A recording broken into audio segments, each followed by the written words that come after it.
আজ আমি বানাবো চিকেন কোপ্তা কারি।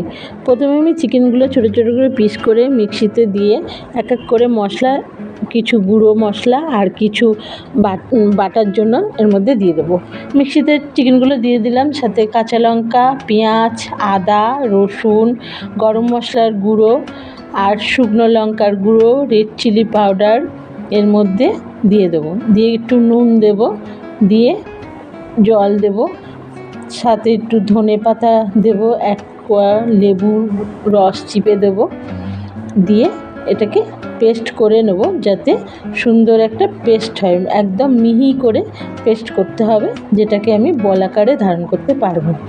তো আমার পেস্ট করা হয়ে গেছে, দেখতে পাচ্ছ এরকম পেস্টটা হয়েছে।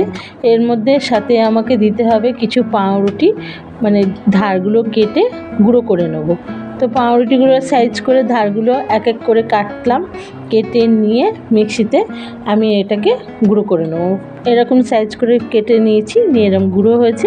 এই গুঁড়োটা আমি ওই ওর মধ্যে পেস্টের মধ্যে ঢেলে দেবো, দিয়ে এটাকে এক এক করে বল আকারে ধারণ করব। এর মধ্যে আর বেশি কিছু দেব না, শুধু একটু সর্ষের তেল দিয়ে, যাতে আমার হাতে না লেগে যায় কোপ্তাগুলো বানাতে গিয়ে, তার জন্য এটাকে আলু করে চটকে নেবো। এবার দেখে নিচ্ছি যে বলগুলো ঠিকঠাক হচ্ছে কিনা। দেখলাম যে হ্যাঁ হচ্ছে। তো এগুলো বলের আকার মতন এরকম ছোটো ছোটো করে আমি হাতে গোল গোল করে এক এক করে এই কোপ্তাগুলো রেডি করব। তো চলো আমি রেডি করি, তোমরা দেখতে থাকো।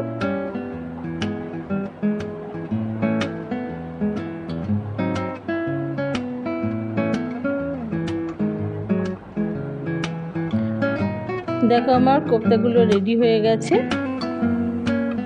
এবার একটা কড়াইতে আমি কিছুটা সাদা তেল দেব, দিয়ে সেটাকে গরম হয়ে যাবে।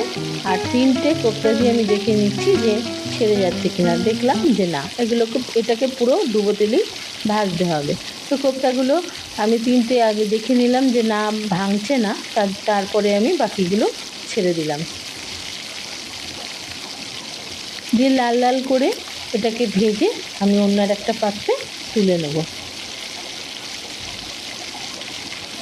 এদিকে মিক্সিতে পেঁয়াজ, আদা, রসুন, জিরে, একটুখানি মগজ দিয়ে আমি একটা পেস্ট বানিয়ে নিলাম। এদিকে বলগুলো আমার রেডি হয়ে গেছে, এগুলোকেও আমি এক এক করে তুলে নেব।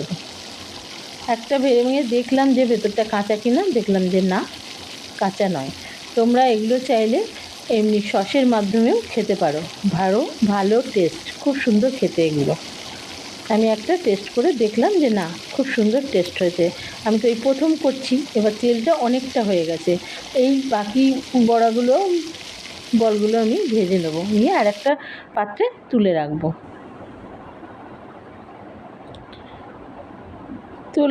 তোলা হয়ে গেলে তেলটা আমি অন্য একটা পাত্রে ঢেলে রাখবো, কারণ এটার মধ্যে অনেকটা তেলই আছে, আমার এতটা তেল লাগবে না। আর এটা সাদা তেল। রান্নাটা আমি সর্ষের তেলেই করব, কারণ কড়াটা পরিষ্কার করে নিয়ে আমি এর মধ্যে সর্ষের তেল দিলাম, তার মধ্যে একটু জিরে আর একটা কাঁচা লঙ্কা দিলাম, দিয়ে পেস্টটা আমি ঢেলে দিলাম, সেটাকে নাড়তে রাখলাম। তারপর কিছু গুঁড়ো মশলা অ্যাড করব এর মধ্যে, হলুদ, নুন, কাশ্মীরি লঙ্কার গুঁড়ো, গরম মশলার গুঁড়ো দিয়ে এটাকে কষাতে থাকবো যতক্ষণ না এটার থেকে তেল ছাড়ে।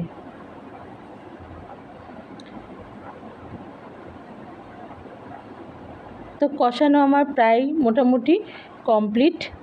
অনেকক্ষণ ধরেই কষেছি, দিয়ে যখন তেল ছাড়তে আরম্ভ করে দিয়েছে, তখন এটার মধ্যে আমি একটু জল দেবো।